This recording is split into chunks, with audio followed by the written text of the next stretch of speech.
Bwana Yesu asifiwe. Bwana Yesu apewe sifa na wasalimu watoto wa Mungu katika jina la Bwana. Ndugu zangu, leo nataka tukaribishane kwenda kujifunza au kujua umuhimu ya hii sala ya Bwana. Hii sala ya Bwana inapatikana katika Injili ya Mathayo ambao ni 6 mstari wake wa 9 ule mpaka wa 13. Kabla hatuja kwenda kwenye somo letu la leo, basi acha tuombe, tukabidhi maombi yetu kwa Mungu.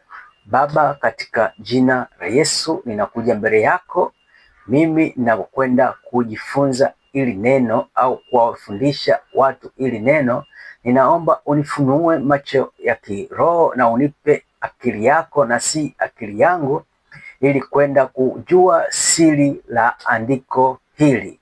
Baba, naomba haya yote katika jina la mwanao Yesu Kristo, amen. Sasa tutende tukajifunze umuhimu ya hii sala ya Bwana. Kila mmoja anaijua hii sala ya Bwana ambayo tunasema ni baba yetu. Tunasali hivi. Hii sala, kumbuka, ni Yesu mwenyewe alitufundisha, aliwafundisha wanafunzi wake. Kwa hiyo unapompokea yeye, lazima utakuwa mwanafunzi wake. Amen. Mwanzo, hii sala watu wanaisali tofauti tofauti, lakini maana yake ni ile ile. Tunakwenda kuangalia umuhimu wa hii sala ya Bwana ambao ni baba yetu. Kwanza tusome katika hiyo Injili ya Mathayo 6 mstari wake wa 9 mpaka 13. Inasema hivi: basi nanyi salini hivi: Baba yetu uliye mbinguni, jina lako litukuzwe, ufalme wako uje, mapenzi yako yatimizwe hapa duniani kama uko mbinguni. Utupelee riziki yetu, utusamee deni zetu kama sisi nasi tunavyowasamee wadeni wetu, na usitutie majaribuni, lakini utuokoe na yule mwovu. Kwa kuwa ufalme ni wako na nguvu na utukufu hata milele. Amen. Imeandikwa hivyo katika Injili hiyo ya Mathayo. Wengine pia wanapenda kusali hivi, lakini yote ni maana moja. Baba yetu uliye mbinguni, jina lako litukuzwe, ufalme wako ufike, utakao lifanyike duniani hapa kama mbinguni. Utupelee mkate wetu wa kila siku, utusamee makosa yetu kama sisi tunavyowasamee wale waliotukosea, usitie katika kishawishi, lakini utuopoe maovuni. Amen. Kwa hiyo hii sala ya Bwana yote ina maana moja. Hiyo niloisoma na hii niloitamka yote ni maana moja. Amen. Sasa twende tukaangalie umuhimu wa hii sala ya Bwana. Amen. Sasa umuhimu ya hii sala ya Bwana ambayo ni baba yetu. Sala ya Bwana ni sala ambayo Yesu Kristo aliwafundisha wanafunzi wake. Tulisema katika ile Injili ya Mathayo 6 mstari wake wa 9 mpaka 13. Ni moja ya sala muhimu sana katika maisha ya Mkristo, kwa sababu ni mfumo au ni mafunzo ya msingi jinsi ya kuomba. Amen. Hii inatufundisha mfumo mzima tunavyotakiwa au tunavyopaswa kuomba, kwa sababu hapa kuna umuhimu wake. Inatufundisha jinsi ya kuomba. Sala hii ni mfano kamili wa maombi. Tunaanza kwa kumtukuza Mungu, Baba yetu uliye mbinguni.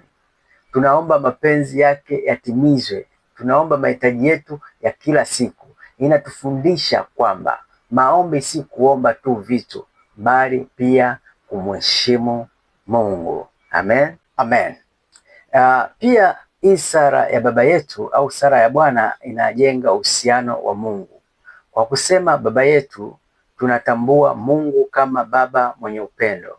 Hii inatufanya tujisikie karibu naye na kuwa na imani zaidi tunapomuomba. Amen.